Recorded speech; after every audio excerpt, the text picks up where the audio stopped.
Good afternoon, everybody. Thank you for joining us on Go Big or Go Home. I am Old Man Troy, joined by the spectacular youngster, Kevin Cunningham, a.k.a. Kid Cunny on Twitter. What's going on in Florida today, my friend?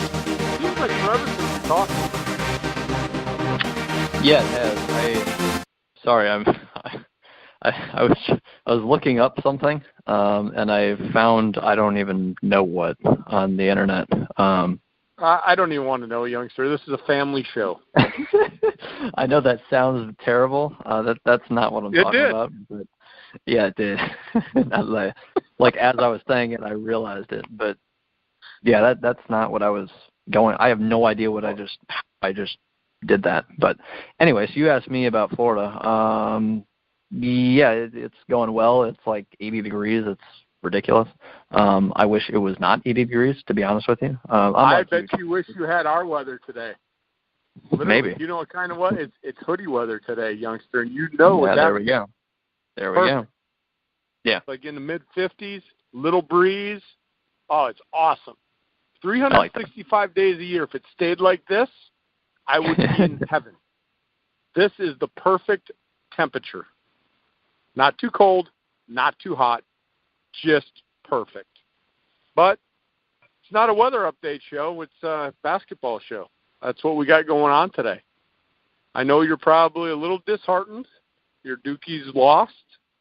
But this is a Big Ten show, so we get to talk about the team that beat them in Michigan State. And then we'll talk a little bit about Purdue. Thought they had that one, youngster. They looked really good in the first half.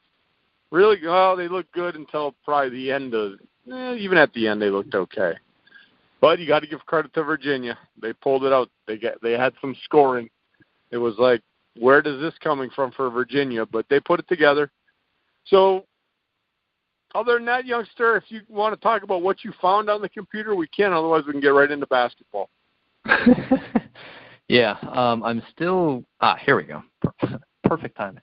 One thing I wanted to say before basketball, and like you said, I'm a Duke fan, and, obviously not the ideal situation to be talking about this for me personally, but as with any of my writing, podcasting, and anything I do, it's really not difficult for me to, say what I feel, and, if it's against my team, it's against my team. I'll just say what I feel, no matter what. So I don't necessarily care about, doing the show and talking about how Duke lost.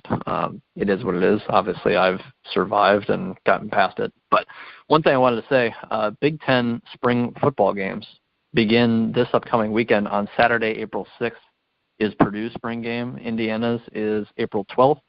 And then there are 9 more on April 13th. And then Maryland is like 2 weeks later on April 27th. So Purdue, Indiana, Maryland, kind of different days, and then the bulk of them are April 13th. Obviously, you can Google and find out exactly which teams are when. But there's a very quick rundown for you. So we talked about football. Now that that's over, we can move on to basketball.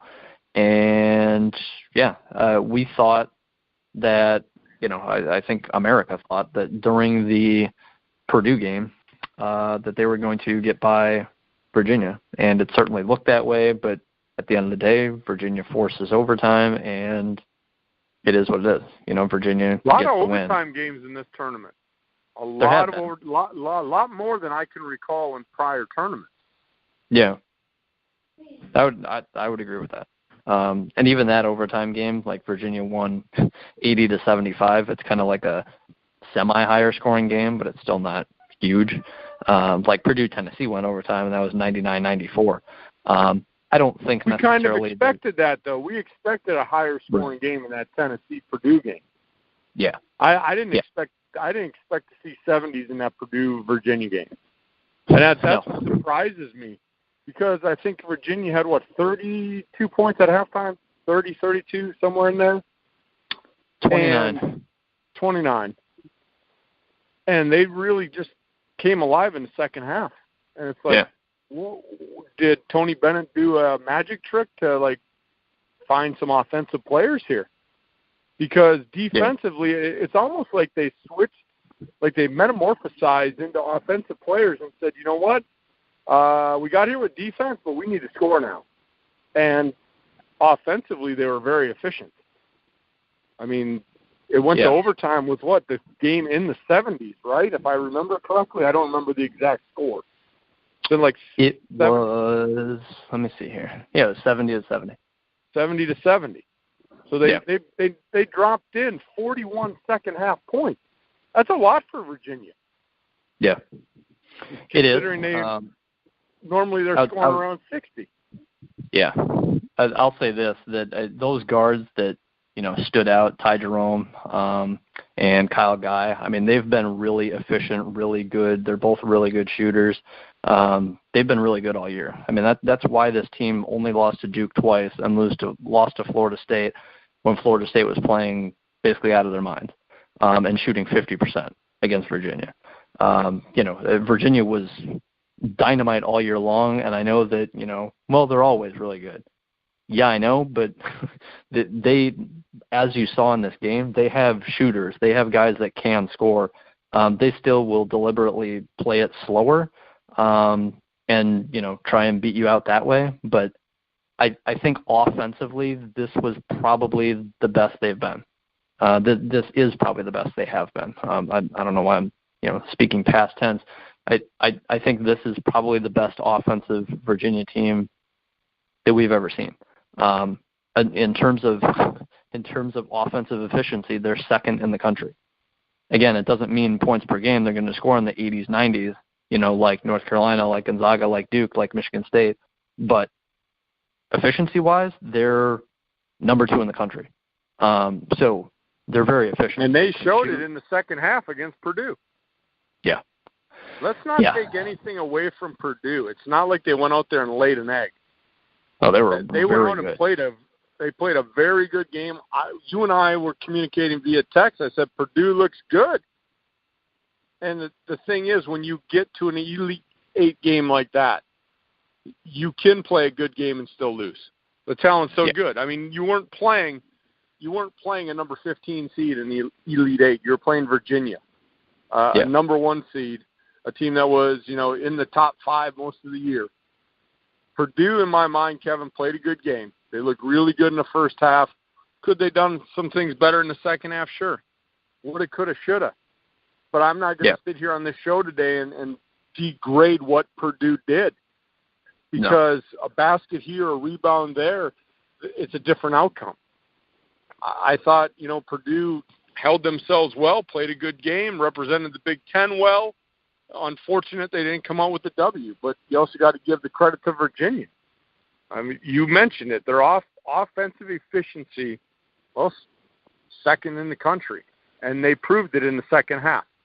And when you're that efficient, it's hard to beat a team that actually is really good defensively also.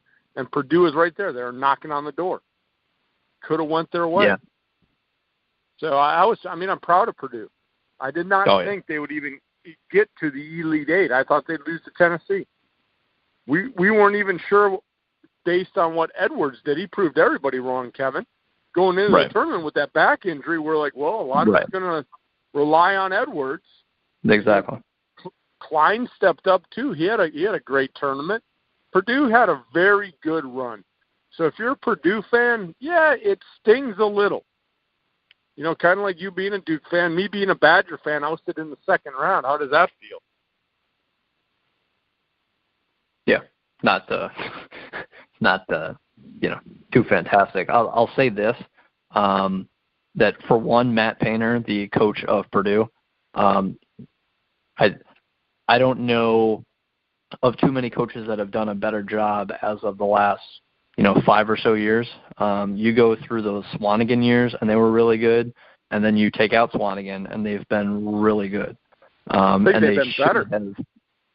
They should have been in the Final Four, and I thought this. I don't know if I tweeted it or said it.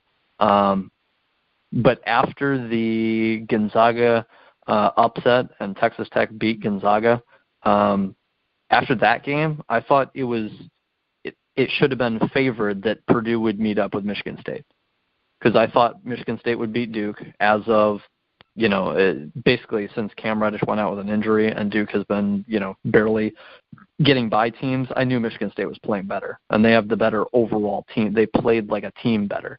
Duke has better talent, but Michigan State plays offense better. They play defense as a team better. That's what that game came down to. We'll talk about it. That's what this show is really about, is Michigan State. But I thought that Michigan State would beat Duke, and then I thought Michigan State would beat Texas Tech. And I still feel that way. And I thought that Purdue would beat Virginia just based on the way they were playing. And I thought Purdue was better than both Auburn and Kentucky. So it didn't matter who advanced there. I really felt that Michigan State and Purdue were going to meet after Gonzaga went down. Because I thought Gonzaga was the best overall team left, and Texas Tech beat them by 6. So, hats off to Texas Tech. But Purdue was very entertaining. It's been a while since you threw a hat off. Yeah, Purdue was very entertaining to watch in this tournament. We'll talk a little bit more about Purdue, and we'll definitely talk about them after the tournament. I know you want to make this a quick show, youngster, but let's circle back to the beginning of the year. Would you go back to that preview show? I wasn't sure Purdue was a Final Four team. I mean, they played like it again. I know they're not in the Final Four. But I remember calling them out thinking they were going to be a one-man show, and I knew Ryan Klein was a really good shooter. I didn't expect him to go for 24, 27 points a game in this tournament. He had never done that before. So he stepped his play up. He's always been a fantastic three-point shooter. But he, would average, 12 points a game, not 24. He couldn't miss against Tennessee. No, he was unbelievable to watch. What about Auburn? You giving hats off to Auburn too? They're playing really well. I feel like they're kind of the Purdue in that region. That they're more offensive minded. They've got some athletes. They've got some firepower. They also lost one of their best players, if not their most talented player, to an ACL injury. That sucked. Seeing that happened against North Carolina though, and that they still beat Kentucky. That game also went to overtime. So there's been a lot of overtime. A bunch of overtime games. I'm not sure how well Auburn. I know we're not previewing Auburn, Virginia, but I'm not sure how well Auburn's going to fare against Virginia if they're going to be that efficient offensively. Because I think Purdue's defense is better than Auburn's. I would agree. And again, Auburn just lost one of its best players. He's been with them the whole year, except this last game against Kentucky, which they almost blew. They were up early in that game. Kentucky came back. But yeah, I favor Virginia to win against Auburn personally. Auburn's offense right now, they're playing really well. So in a one-game format, could Auburn win? Absolutely. But Virginia's the better overall team. They have been all year long. And then Michigan State to me, against Texas Tech, we'll talk, I think, for the rest of the show. Good segue. Let's move into that Michigan State-Duke game. I know you probably got a lot to talk about, but we're going to keep her quick. Remember that. Yeah, Michigan State LSU. We didn't get to talk about. Michigan State won that game 80-63. They just, they scored 40 points in both halves. they did really well in both halves. Did really well, youngster. That was total domination. Yeah, I mean, they were just obviously the better team. They were the better offense. They were the better defense. Talent-wise, the same. It's not like LSU had Duke's talent, and you could just rely on, oh, hey, we've got 4 NBA players in our starting 5. We're going to go on a 10-0 run in 2 minutes. That's what Duke did to Michigan State at one point. They were up 9 early. I think it was 30-21. Actually, it was a 12-0 run. They did that in like 2.5 minutes. But if you're LSU, you don't have that type of talent. So you have to be basically a better team than Michigan State to win, and I don't know if there is a better team in the tournament right now. But Virginia is very good on both sides of the ball. You got anything more on LSU? Oh, I just want to say they're a good team. They made a good run. They went farther than I thought they would. They were kind of like that quiet, good team. They just ran into a buzzsaw in Michigan State. Yeah. And right now you look at it and everybody – it's funny, Kevin. We've been doing this show all year talking about Michigan State, and we always talk about the Izzo magic. He has that team ready to play. People are wondering just a month ago what was wrong with Michigan State. And then they take down Michigan a couple times. They get ready for the tournament, and they make the run. It's just funny to think how long it's been since Michigan State, though, has been in the Final Four. You think of Michigan State, and you're thinking over and over that they're in there, but they don't. It's been, 8 years since they've been in the Final Four? Is that right? I think so, and I think the last 3, they haven't made the Sweet 16.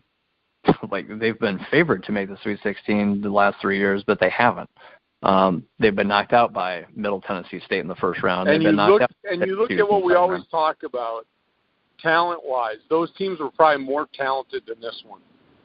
And I don't remember the exact thing. I think Tracy Wolfson was interviewing Izzo after the game, and I believe he said something about warriors. This team is a bunch of warriors or something like that.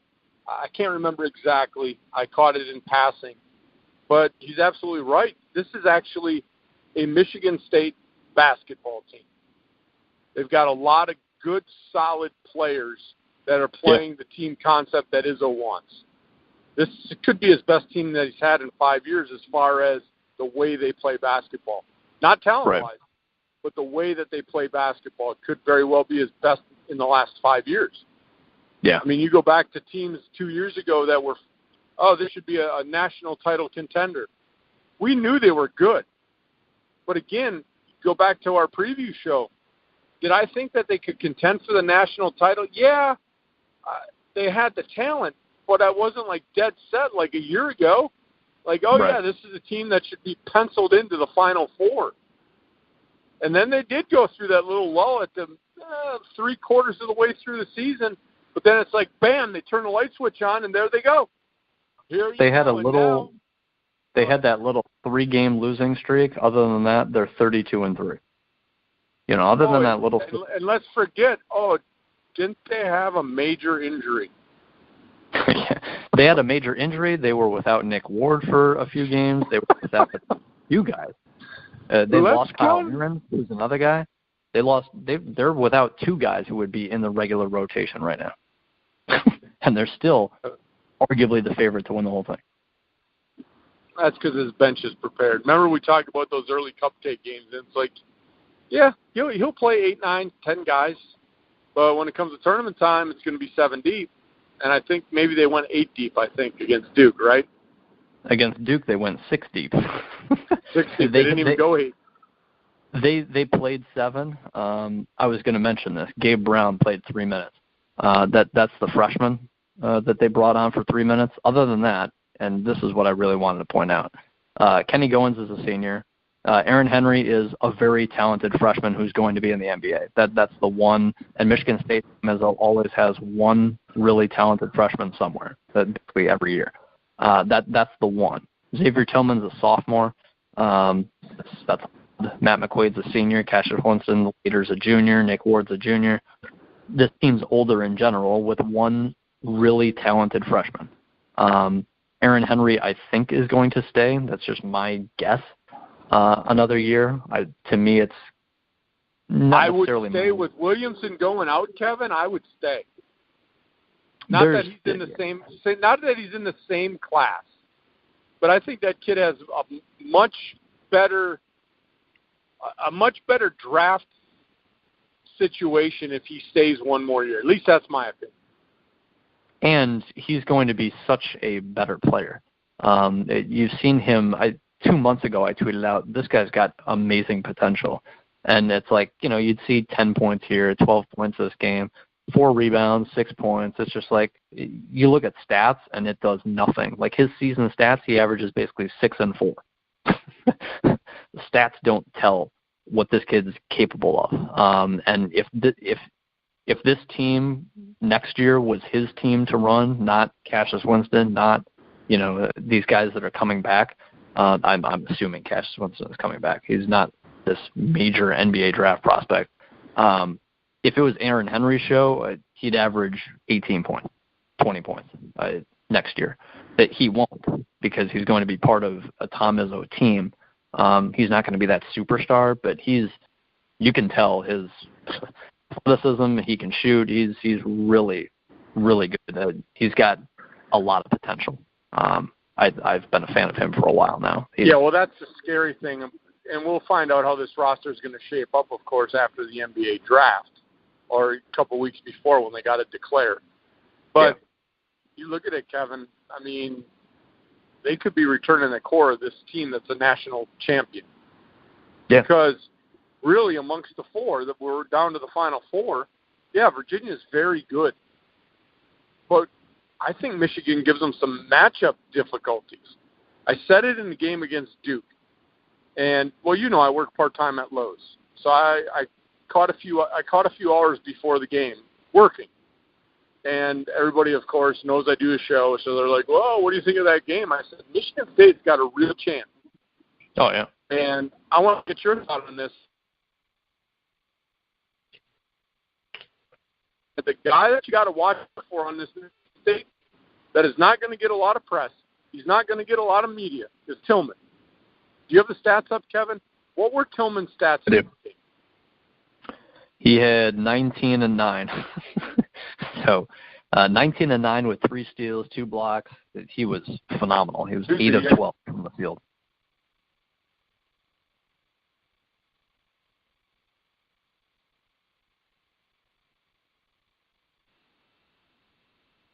I think you're semi-cutting out here, Troy. I haven't heard you. Oh, there you go. Oh, I couldn't hear you either. I was like, youngster, where are you? Where are you? I don't know. One of us cut out. I don't know what's going on. The joys of podcast technology, folks. Thanks for listening in. Find us on Twitter at TroyRobert967, Youngsters at Kid20, and find our show handle at Youngster Old Man, all one word. Yeah. Go ahead about Xavier Tillman, though. He had 19 and 9. He was phenomenal. Shot 75% from the field. Yeah, he was my X factor in this game. You know, you're going to talk about all the other star power that's around him. You're going to talk about Duke. But I really told everybody at work, I said, if Tillman has a solid game, Michigan State has a legitimate chance to win this game. And he did. I mean, I like this kid. I think Tillman's a really good player. But from the Duke side, Kevin, again, I want to kind of like what I did with Purdue. I mean, it's not like they pooed the bed against a team. You know, it's not like they were out there and were just horrid. Michigan State's a solid team, and Duke had some opportunities, and I'm sure you'll point those out. But again, I know you're a Duke fan and disappointed, but it was an entertaining game. And a rebound here, a made shot there, one less turnover. I think they turned the ball over, 10 times in the first half? It was outrageous. And if they wouldn't have turned it over 10 times in the first half, it might have been a different outcome because the halftime score could have been different. But, man, 10 turnovers was a little bit sloppy in the first half for them. But I thought they came back well. And in that second half, we talk about hills, valleys, momentum swings. Duke got it for a little bit, had Michigan State on their heels. Michigan State came back. I thought it was a very entertaining game, Kevin. Yeah, the difference to me, I mean, you brought up, one name for Michigan State, and you can point at a lot of things, but for me, and you also brought this up, was the turnovers. And Duke had 17 turnovers, Michigan State had 7. The one way Duke is absolutely unstoppable is if you turn the ball over. Then you've got NBA players flying down the court, 3-on-2, 2-on-1, the best finisher in college basketball that we've seen in years. So that's where Duke absolutely annihilates you, and that's how they get on these runs, really. They can, make a flurry of threes here and there, but they're ranked terribly from three-point range for a reason. And you look at the shooting percentages, and Duke actually outshot them. Like, from the field, from three, from the free throw line, they outshot them. Rebounding-wise, didn't they all rebound them too? 42-31. It wasn't even close. So, again, Duke, if you look, 9 blocks to 3. If you look at steals, there you go. Michigan State had 11. That's where the turnovers factor in. Foul trouble, there really wasn't any.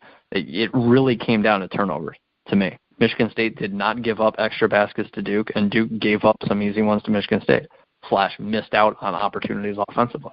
Like, offensively, efficiency-wise, Barrett was okay. Still scored 21. He was fine, but he had 7 turnovers. That kills you. Zion was perfectly, 24 and 14, shot over 50%, made a couple threes, very efficient, had 5 turnovers. So again, that 12 turnovers just from 2 players. And those 2 players are going 1-2 most likely in the draft.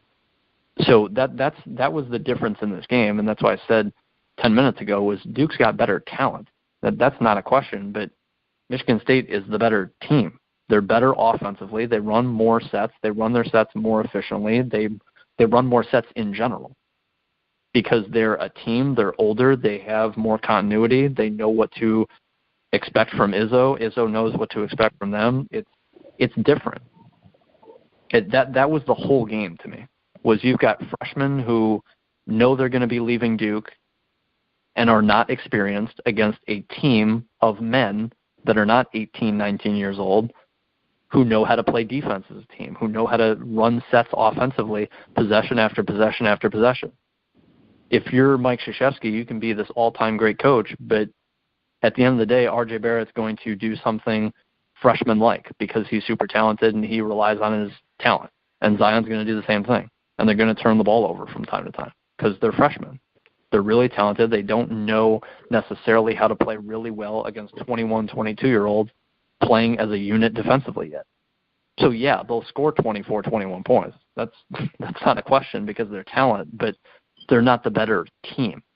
And that doesn't mean that Duke can't beat Michigan State. Obviously, they were, a missed shot away, a made free throw away from winning the game. But usually teams built like Michigan State win the title, not teams built like Duke.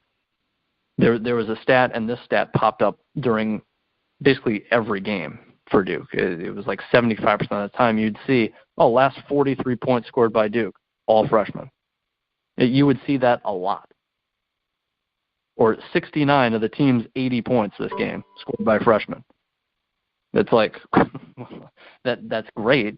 But come tournament time, hopefully all these freshmen don't necessarily play like freshmen. And in this game especially, they did.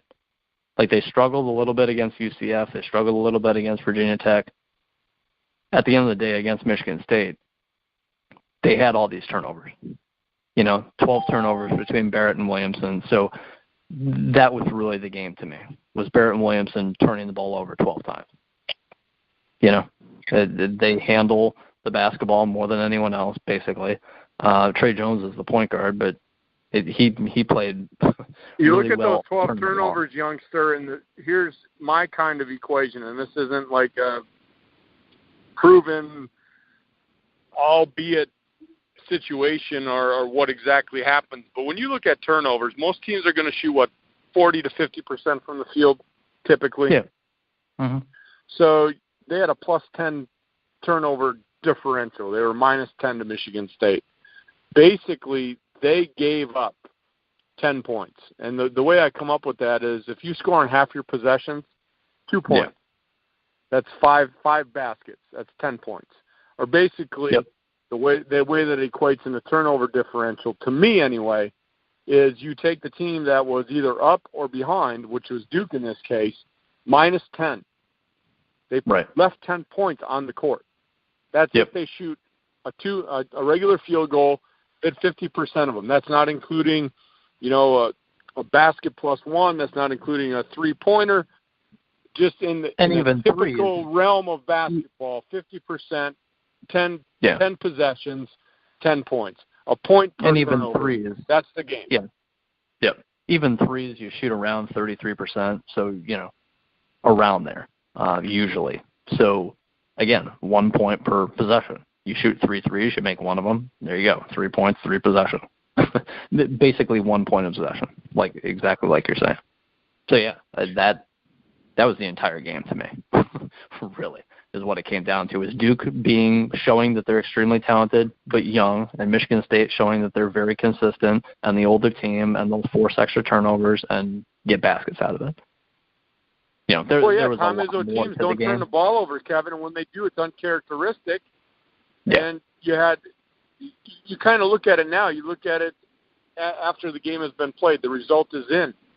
And you bring up some good points, and something that I really didn't even bring up as I talked to people about the game itself is the youth. and what that's going to do as far as turnovers go. I really hadn't even talked about that prior to the game, but now that you bring it up, you've got NBA players sitting there, but this is still college basketball. And you got guys, and you went through the roster, juniors, seniors, even sophomores with a year under their belt, another year in college basketball, playing against 18-year-olds, 19, that have 1 year in college. They've got an ego. They're good. They're going to the pros. They're making the buck. But this is the NCAA tournament. And you've got guys that have been in college basketball with a lot of games under their belt, and they play in a Tom Izzo system, and it is hard to crack them. They are going to take care of the ball, and they're going to hound you on defense. Yep. And I'm not saying that the pressure got to the young guys, Kevin, but they are young guys. You're going to make mistakes, and you brought it up. 17 mistakes were made. Yep. Minus 10 in the turnover differential. It's huge. That's all I got. Yeah. No, could talk about this game for hours, but in general, that's, that was a huge difference maker to me. And that's always the difference maker with, again, these power-loaded freshman teams that have never been here before, have only played against 21-year-old, 22-year-old, really good players that are on their level right now. Like, realistically, like, Cassius Winston is basically as effective as our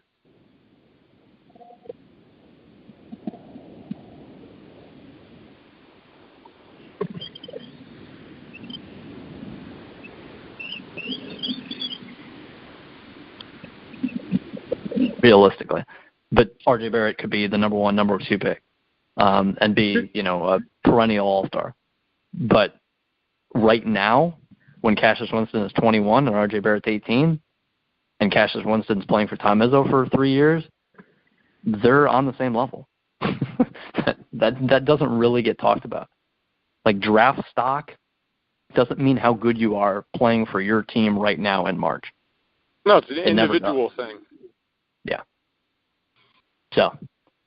All right. Anyway. Well, I'm looking where we're at. I mean, we pretty much have given our thoughts on that game. Yeah. And unless you want to go X's and O's against Texas Tech and probably against Virginia, I'm not going to, Kevin. All I'm going to say is right now you've got Michigan State, that is a solid basketball team, had a big win over Duke, have been playing very well. Keys to the game against Texas Tech it's a good defensive team. But if Michigan State can win the turnover battle in that game, they're going to win that game. And I think the same will be held true in the championship game, probably against a Virginia squad. So you got 2 top-rated defenses against Michigan State. People are going to say defense will rule. The thing is, these defenses, Kevin, again, you're going to look at it. You brought it up. The squad Michigan State is putting on the court, they're not going to crack easy. They've been there. They're in a Tom Izzo system. They're not going to turn the ball over left and right. Yeah. If defenses rule, then tell the opponents of Villanova 2 of the last 3 years that. Villanova just ran through teams with their offense and spacing the floor and having a bunch of three-point shooters, a.k.a. like the Golden State Warriors. I mean, they were just dynamite offensively. They went through powerhouse defenses. So it's not all about the best defense. Otherwise, Virginia would be in the Final Four half the time. Wisconsin would be in the Elite Eight half the time. It's not all about defense. It's a huge thing, for sure. Michigan State's in this position partially because they held Duke to 67 points. So defense absolutely matters, and we talked about turnovers. That's defense for you. But just because you have a really good one like Texas Tech, just overall, my quick thoughts is that Michigan State's the better team for sure. They run offense better. There's no question. I think Texas Tech's got technically a better defense, but, overall Michigan State's a better team. They should win that game, in my opinion. Well, and the way to beat a good defensive team is you got to start hitting your shots from the outside. Yeah. If you can hit a few shots from the outside early, loosen up the defense and make them extend the defense. If Michigan State can do that and let the big guys in the middle just I don't want to say have their way because they're not going to have their way. But if those big guys can get offensive rebounds, I'm not saying you're going to see another blowout like the LSU game, but Texas Tech, to me, if Michigan State can score, you might see a double-digit victory in the Final Four by Michigan State. To me, Kevin, talent-wise, they're that much better. But Texas Tech is a good team. Kudos to them for getting to the Final Four. They can't come in as a 3 seed. It's not like they're chopped liver. But they've done it on the laurels of defense. Unfortunately, at this stage of the tournament, if you've got guys that can hit the outside shot, a.k.a. Winston, you got guys that can play under the boards, Goins, Tillman. Michigan has the recipe to beat a good defense. And I just see it happening. Now, could Winston go 2 for 12 from 3-point? He could. Yeah, I mean, we saw Texas Tech just blast Michigan because Michigan scored them 40. So yeah, it can happen. But the way that Michigan State's been playing, if you go by recent trends, I mean, they probably want that game to be today the way they've been playing. They probably don't want time off. They've been hot. And when you get hot in the tournament and can put together a string of games, that's all it takes. So Texas Tech is going to have to not only be on the regular game that they play defensively, it's going to have to be even better because Michigan State has the personnel to dissect that defense. Now, I don't think they're going to put up 80 points, but I think they can score on Texas Tech and score enough to beat them. And if things go Michigan State's way, like I said, Kevin, I would not be surprised if we see a double-digit victory by Michigan State. What do you got on that one?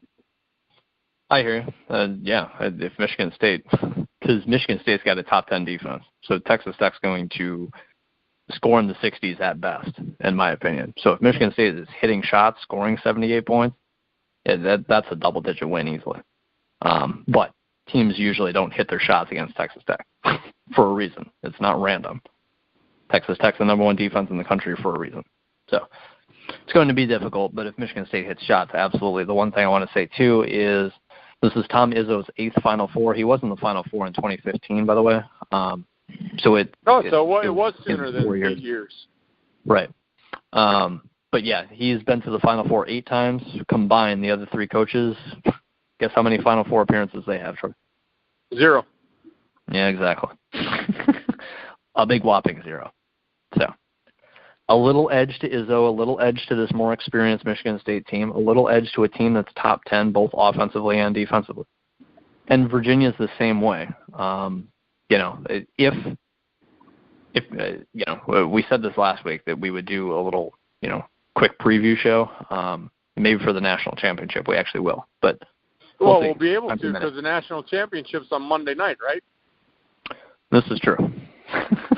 As far as when the show gets out, I mean that's we can get it out. We can push it out on our network, and I can let people get into my Dropbox if they really want to click on the link. If Coach can't get it out the same day, but we'll get it out. Yeah, we'll definitely. If Michigan State wins, you can expect a show next Monday, folks, and then we'll give a little preview show. But Youngster, I know we were trying to keep her a little short. I know the Mrs. Youngster's probably wheeling on in if she's not home already. So unless you got anything else, I am done. I am kaput. I had one of those days. Understandable. I like Michigan State to advance. I like Virginia to advance. If Auburn does, I really like Michigan State in the final. I think Michigan State-Virginia would be very good because you've got 2 very good defenses, 2 very efficient offenses. The guard play will be really good. I am sure all the advertisers are hoping Michigan State, Virginia, too. Yeah. Nothing against Texas Tech and Auburn. But if it was a Texas Tech versus Auburn final, I'm not quite so sure how much viewership that's going to get. No, I would agree. Michigan State, Virginia, everyone would want to see Virginia in the final. And Michigan State's Michigan State. So that's, because people are interested in Virginia because of what Virginia is and what Virginia did last year. Yeah, so and what happened to him last year. Right. People are interested in Virginia this year. It's not the same old boring Virginia. Like, this is like, oh my God, you lost to a 16 seed. Now you're running through everyone and could be in the national title game. Like, is this the year? Now, we'll see against arguably a really good Michigan State team. Hopefully that's the case. And it's funny how 3 weeks ago we're talking about should Tony Bennett be fired if they lose in the first round. Right. They were a half away. I mean, they were less than 20 minutes away. They were trailing to a 16 seed again for, 25 minutes there. But they got past them. Maybe he's just going back to his days at the University of Wisconsin, Green Bay, and he was letting the little guy, hang in there to have some confidence. We talk about this all the time, though. We talked about this, I think, with John Beilein at Michigan, and then he had a couple ridiculous runs. We talked about this, I remember, a lot about, what's his name, Jay Wright at Villanova. Like, Villanova's a one seed again. Yeah, they never make the Final Four. They're not going to win a championship. Jay Wright's not that good. And then they dominate college basketball for 3 years, and it's like, oh, well, gee, maybe Villanova and Jay Wright actually can. It's stupid. It's stupid. Everybody wants to win now, youngster. Well, we want to win, too. We want to win, and by winning, that means we're going to let you go so you don't have to listen to us babble into this phone anymore. But make sure you find us on Twitter, at TroyRobert967, at Kid Cunny, and as I said, our show handle, at Youngster Old Man, all one word. Thanks for listening in. We will definitely be doing a Final Four preview, or a championship preview, should Michigan State advance. So look for that. The only way to find that link, because we're not sure how fast they can get it out on the grueling truth, find us on Twitter at Youngster Old Man. Have a good day, everybody. Thanks for listening.